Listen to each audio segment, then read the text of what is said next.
এবার বান্দা বলে, আল্লাহ আমি তোমাকে রাজি করতে চাই, শয়তান আমাকে দেয় না।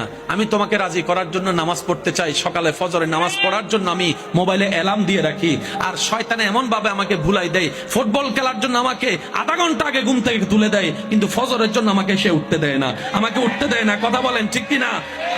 আমি তোমাকে খুশি রাখার জন্য হালাল ইনকাম করতে যাই, কিন্তু সেই শয়তান আমার বউয়ের মাথায় বর করে বিভিন্ন কথা শোনায়, আমাকে এই জিনিস সেদিক বুঝায় আমাকে সে 2 নম্বরই কাজ করতে দেয়, আমার বন্ধুর কথা শুনে আমাকে সে নেশার মধ্যে ঢুকাই দেয়। আল্লাহ আমি তোমাকে খুশি রাখতে চাই, কিন্তু শয়তান আমাকে দিচ্ছে না। বিভিন্ন বন্ধু বান্ধব এসে আমাকে এমন এমন কান পরা দেয়, অনেকে সুদে লেগে গিয়েছে, অনেকে খারাপ কাজে লেগে গিয়েছে, অনেকে 2 নম্বরের কাজের মধ্যে লেগে গিয়েছে। কথা বলেন ঠিক কিনা?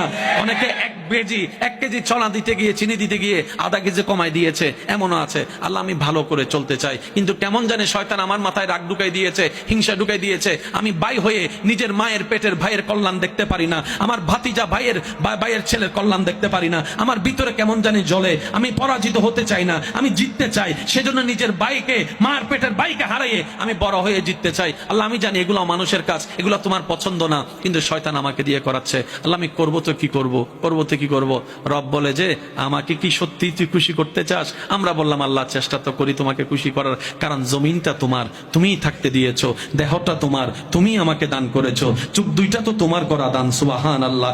যে জবান দিয়ে কথা বলি সেটাও তোমার দান। আল্লাহ আমার সবকিছু তো তোমার দান, আমার প্রাণটাও তোমার দান, আমার রিজিকটাও তোমার দান, আমার স্ত্রীও তোমার দান, আমার সন্তানও তোমার দান, আমার স্বামীও তোমার দান, আমার শ্বশুর শাশুড়ি তোমার দান, আমার মা বাবা তোমার দান, আমার সমস্ত কিছু তো আল্লাহ তোমার দান, নিঃশ্বাসটা তোমার দান, ফলফলা দিয়ে তোমার দান। আল্লাহ তোমাকে খুশি করতে চাই, কারণ আমি জানি তুমি খুশি হলে সৃষ্টি জগৎ আমার হয়ে যাবে, তুমি একবার খুশি হলে জান্নাত আমার হয়ে যাবে। সুবহান আল্লাহ, সুবহান আল্লাহ, সুবহান আল্লাহ। বান্দা বলে আল্লাহ আমি তোমাকে খুশি রাখতে চাই। রব বলে যে তাহলে একটা কাজ কর, নবীর মহাব্বতটা অন্তরে নিয়ে শয়তান যা পছন্দ করে সে কাজগুলোকে উল্টা করা শুরু কর, উল্টা করা শুরু কর। শয়তান যেটা করতে বলবে সেটা থেকে দূরে থাকবি, শয়তান যেটা না করবে সেটাকে তুই আরো বেশি করে করবি, এইভাবে চেষ্টা কর। আল্লাহ পাককে বান্দা বলে আল্লাহ আমি চেষ্টা করলেও কেমন জানি অনেক সময় পারি না। রব বলে যে তুই ফেল হলে ফেল হ, সমস্যা নাই, আমাকে খুশি করতে চেষ্টা করেও যদি ফেল হস, এই ফেলটাই 1000 পাশের চাইতে উত্তম হয়ে যাবে, 1000 পাশের চাইতে উত্তম হয়ে। বান্দারে তুই তোর জায়গায় চেষ্টা কর,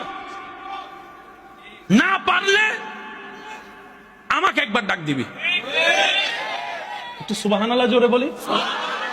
বান্দা তোর চেষ্টা তুই কর শয়তানকে হারানোর, না পারলে আমাকে একবার ডাক দিবি।